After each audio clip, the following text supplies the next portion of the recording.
The Chicago Sky finally won a game this season, and guess what? Angel Reese spent most of the fourth quarter glued to the bench. While she was sitting there watching, Kamilla Cardoso dropped a career-high 23 points and completely dominated the court. The numbers don't lie. When Reese plays fewer minutes, the Sky actually wins. This isn't just coincidence anymore.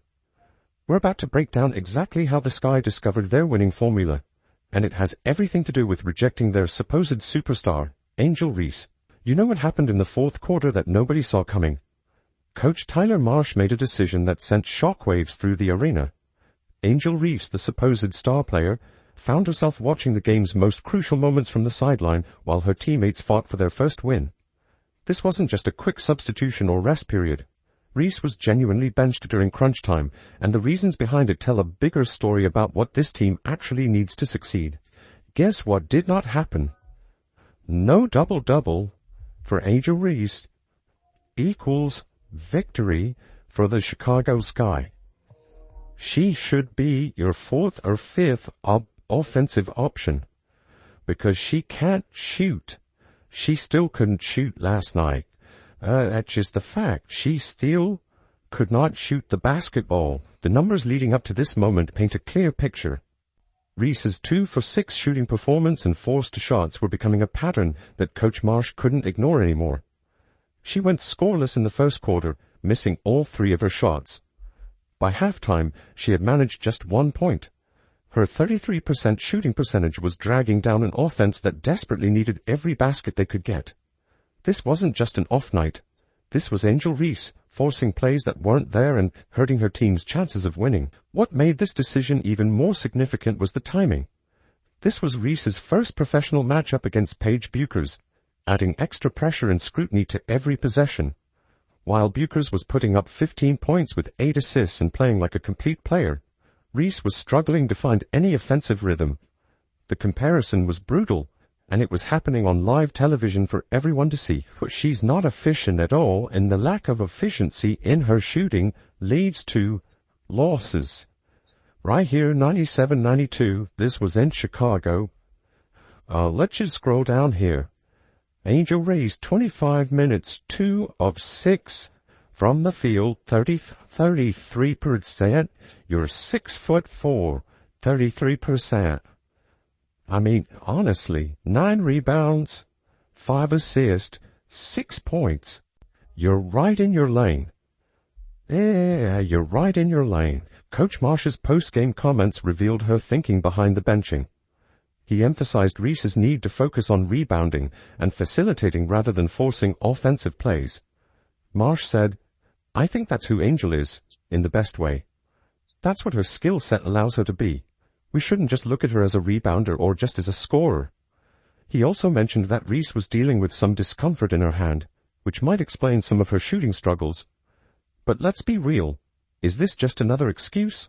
For the Chicago Sky, in the first half, it was all Cardoso. Cardoso ended the game with 23. Cardoso in the first half, she had her first 10 points for the team. So she had 23. The contrast was stark. While Reese sat with 6 points on poor shooting, her replacement was making immediate impact plays that actually helped the team. The real question wasn't whether Reese deserved to be benched, but what would happen once she was off the court. Would the Sky finally start playing like a cohesive unit? The way Angel playing before it is the way she probably should be playing. She's a good role player. She's a good role player. Like, it was a solid performance. Like, she made a couple of extra passes. She kind of swung 1 or 2 times. The team won a few times. And like, the team got a couple of scores from all 5 people's ball movement. What exactly happened when Angel Reese got benched in the fourth quarter that changed everything?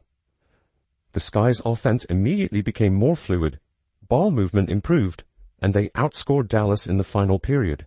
Players started making the extra pass instead of forcing contested shots. The spacing opened up, and suddenly Chicago looked like a professional basketball team instead of a group of individuals trying to get their stats. This wasn't just a coaching decision. It was a revelation about what the Sky could become when they stopped forcing plays through their struggling star. While Angel Reese was learning hard lessons on the bench, something incredible was happening on the court that nobody expected. Kamilla Cardoso, who had been playing in Reese's shadow for the better part of almost 2 seasons, suddenly found herself as the focal point of the Sky's offense. This wasn't supposed to be Cardoso's night. She had never scored more than 15 points in a game, and now the team's entire strategy was shifting to her. The transformation began immediately. Cardoso scored the Sky's first 10 points, showing a confidence and aggression that caught everyone off guard. She was attacking the rim with purpose, making smart reads in the post, and establishing herself as a legitimate threat from the opening tip. This early offensive burst helped Chicago build momentum and gave them something they hadn't had all season, a reliable scoring option who wasn't forcing everything. Kamilla Cardoso, guess who finally got more minutes than Angel Reese in a ball game? Hell has frozen over, I guess, but finally, they ran this whole shooting match through Cardoso. You know what made this even better? Courtney Vandersloot, the Sky's veteran point guard, completely endorsed this strategic shift. She said, "She needs to touch the ball a lot. I think she understands the game really well, so we need to play through her more often. When your Hall of Fame teammate is calling for more touches for someone, you know that player is doing something right." Vandersloot recognized what everyone else was seeing. Cardoso was making the right plays and earning her opportunities. She showed up today. Kamilla Cardoso showed up today. I can't knock it. It was a hell of a game. Like I said, Vandersloot, pick and roll masterpiece, hesitating, scoop layups, finding open players, finding Kamilla. It was a hell of a game from Sloot. Ariel Atkins showed up back-to-back games, getting busy, being that scorer that Chicago needs, that scorer, that shot creator, that late in the shot clock guy was like, "Hey, it's late in the shot clock. We have 6 seconds left. We need you to go get a bucket." Ariel Atkins is showing she could step up and be that player for the Chicago Sky. What made Cardoso's performance even more impressive was how she dominated both ends of the court. This wasn't just about scoring. She was controlling the paint defensively, diving for loose balls and making sharp passes that kept the offense flowing. The contrast with Reese's approach was obvious. Where Reese forced shots and tried to create plays that weren't there, Cardoso let the game come to her naturally.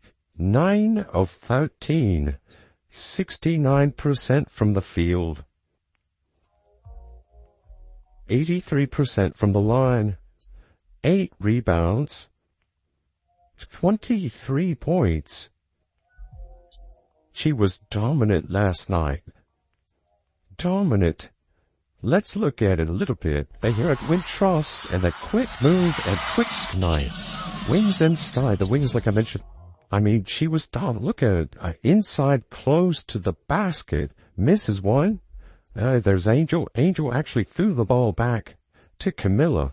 Each basket Cardoso made seemed to unlock more of her potential. The Sky's offense started clicking in ways it hadn't all season. Players were finding her in good positions. She was finishing through contact. And suddenly Chicago looked like they had a legitimate inside presence. Her shooting was efficient too. 9 of 13 from the field, and 5 of 6 from the free throw line. Kamilla Cardoso, 9 of 13, 5 of 6 from the line, 8 rebounds, 23 and 8. That's what you need from her. That's what you need from her. Kamilla Cardoso should be giving you 10 rebounds a night. At 6'7", she should be getting 10 rebounds a night.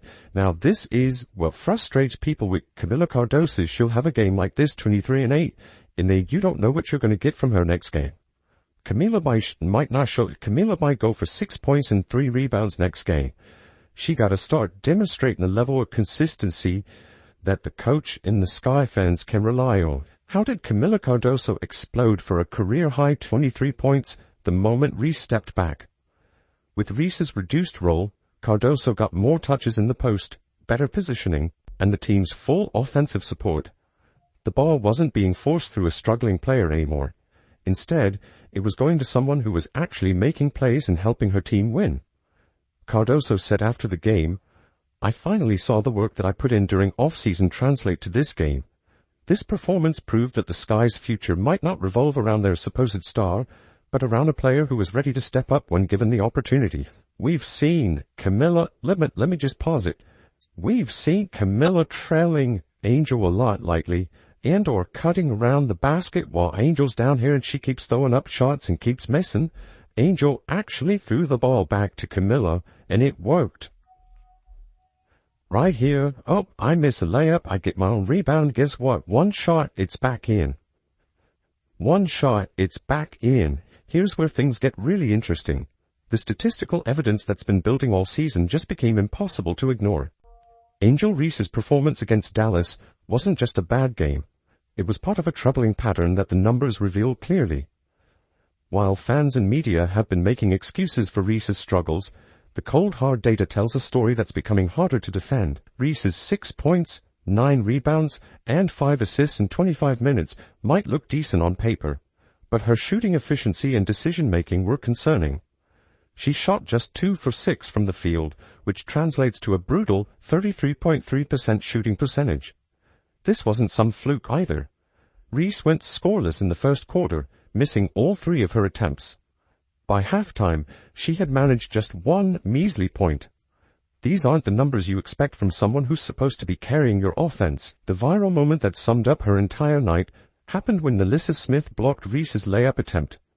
Smith, who happens to be Caitlin Clark's former teammate, delivered what was described as a powerful block that became a symbol of Reese's offensive struggles and poor shot selection. Fans were all over social media reacting to Reese getting stuffed by Smith. That block wasn't just a defensive play. It was a statement about how easily opposing teams can neutralize Reese when she's forcing shots. Even more telling was the Sky's offensive rating with Reese on versus off the court. The team moved the ball better and created higher percentage shots without her dominating possessions. You could see it happening in real time. When Reese wasn't demanding touches and forcing plays, the offense actually flowed like it was supposed to. Players made the extra pass, found open teammates, and took smarter shots. That's good basketball. That is good. You see how happy her teammate was? Look at that. I mean, a dominant force. She's an absolute... Look at these made layups. It's... wow. Who would have thought? Who would have thought made layups with being efficient would lead to winning ball? I guess I would have thought it. The comparison to her season averages showed this wasn't just one bad night. Reese has been underperforming expectations consistently, and the numbers don't lie about that reality. The most damning evidence wasn't just her individual stats, but how the team performed when she wasn't the primary option. What does the Sky's offensive numbers reveal about their performance with and without Reese on the court? The team's assist numbers jumped to 25+ in consecutive games, and their shooting percentages improved when the offense didn't run through Reese. When Chicago stopped forcing everything through their struggling star, they actually started playing like a professional basketball team. These numbers suggest that the Sky's winning formula might require Reese to accept a significantly different role than what she or her fans expected. You know what's absolutely wild? While Angel Reese was getting benched in Chicago and her team finally won, Caitlin Clark is sitting out with an injury in Indiana, and the Fever is on a losing streak. 2 sophomore sensations, 2 completely different situations. One gets benched by choice, the other sits out due to injury, and the results couldn't be more telling about who actually matters to their team's success. Just like that, Kathy Engelbert, the WNBA, the team owners, the Players Association in the split of an instance. All of it can change. In a split instance, all of it can change. If this injury does anything, it should be a wake-up call to the WNBA. The Fever without Clark looked lost, struggling to score and completely falling apart. Indiana can't function without their star point guard running the offense and creating plays for everyone else. When Clark sits, there's nobody who can replicate her court vision, her ability to find open teammates, or her leadership on the floor. The Fever's entire system breaks down because they built everything around having a generational talent who makes everyone better. Indiana Fever lose to a young Washington Mystics team, 83-77. Look lost without Caitlin Clark. Meanwhile, the Sky without Reese in crunch time looked more organized than they had all season. Chicago's offensive rating actually improved when Reese wasn't forcing shots and dominating possessions. The ball started moving naturally, players found better looks, and suddenly they resembled a professional basketball team instead of 5 individuals trying to get their stats. The Sky have one potential bona fide superstar, and that is Kamilla Cardoso. It is not Angel Reese. Last night, Angel Reese, and look, her fans, if she is played the right way by a team, her fans are gonna burn down social media, and they're gonna burn down the Chicago Sky, because Angel Reese's line should look something like 4 to 6 points with 8 to 10 rebounds and 3 assists. That should be her line. The numbers reveal everything about these two players. Clark's absence left a massive void in assists, points, offensive efficiency, and team leadership that nobody could fill. The Fever went from being a playoff contender to looking completely lost without their floor general. Every possession becomes a struggle when you don't have someone who can see the court the way Clark does. Reese's reduced role allowed teammates like Cardoso to flourish, proving that sometimes addition by subtraction actually works. When Chicago stopped forcing everything through their struggling star, other players stepped up and played their natural games. Cardoso dropped 23 points because she finally got the touches and positioning she deserved. One player makes everyone around them better, while the other seems to make the game harder for her teammates. Clark elevates her teammates' games by creating easy scoring opportunities and making the right play every time. Reese forces shots, disrupts offensive flow, and actually makes her team worse when she's trying to do too much. And never on planet Earth should she ever have more minutes than Kamilla Cardoso, which has been a trend until last night. They won the game. The evidence is crystal clear. When Clark sits, her team crumbles. But when Reese sits, her team thrives, showing us exactly who the real difference maker is between these two supposed stars.